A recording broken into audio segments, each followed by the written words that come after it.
Alright guys, it's Dave from Augie's Fitness Round. We're going to show you very simply the Cossack Squat. This is something I've got a few guys working on currently at the time of filming and really struggling with, which is nice.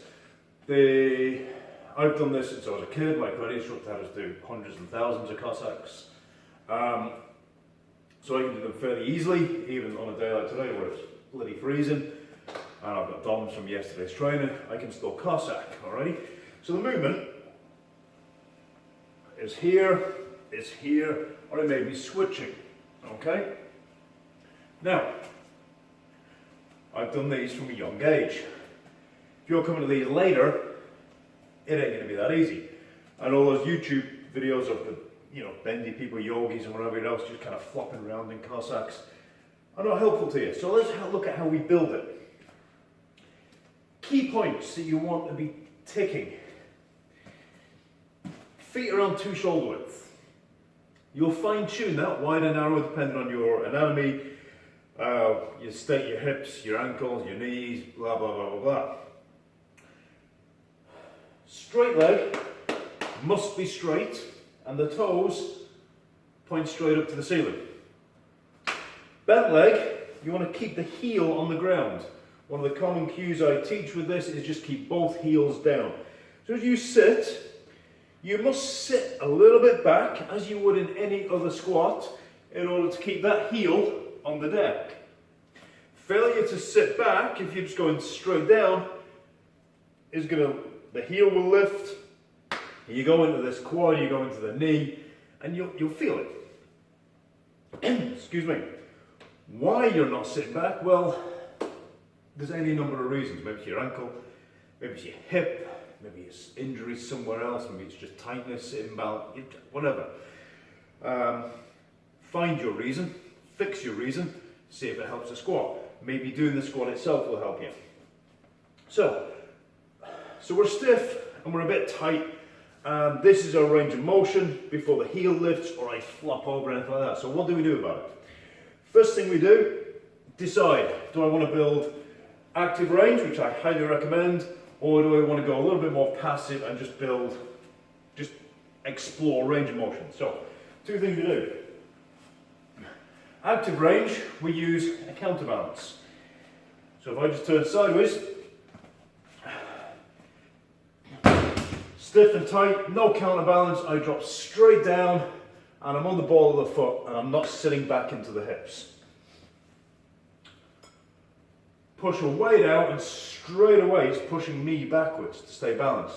So this allows us to sit back and go deeper, okay? And be a lot more comfortable. You're exploring new range, probably a range you can't get into without the counterbalance, but it allows you to just build strength and control, strength and control. Eventually, hopefully, you'll get down to the bottom of the squat, at which point you reduce the load. That's a 5 kilos, you drop down to 2.5, drop down to a 1.25, drop down to a 1, eventually no weight whatsoever. That's how we build active. Passive, you just need something to hang on to. Passive is nice. I don't advocate it quite as much as active, but passive is just allows you to hang out, and because you're holding on to something, yeah, this is a stretch band, you can use a towel or a belt or whatever else.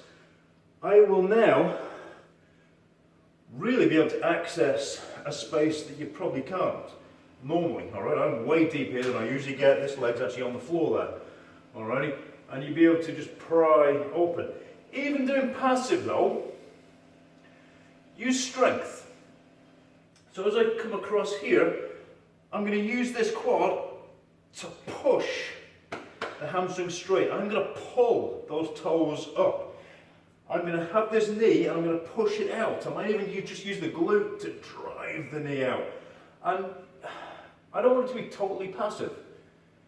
There's very little benefit in just floppy passive movement, especially if you're coming at this from an athletic standpoint, okay? If you want to make pretty shapes, fair enough. But if you're looking at this from an athletic standpoint, put a bit of grind in it.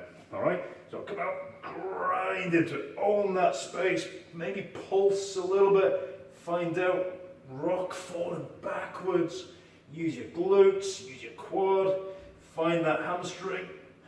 As I move across, I might try and pull. This leg will actually pull, pull, there, okay? Rather than just flopping across and using this as a crutch. Only use this as an assist. You don't want to rely on it, okay?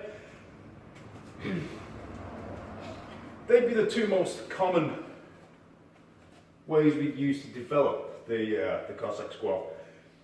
Do you need a Cossack? No. No exercise is essential. Is it worth having? Absolutely, okay? It shows a level of mobility, control. As you develop it, it's developing that mobility, that control. It'll open the groin, it'll open the hamstrings. It will help with all your single leg work, so if you're working on pistol squats, lunges, whatever else. If you're involved in climbing, martial arts, anything that requires good hips, nice range of motion, fantastic drill, okay? Once you get good at it, yes, you can load it up. Don't be looking to go mad heavy.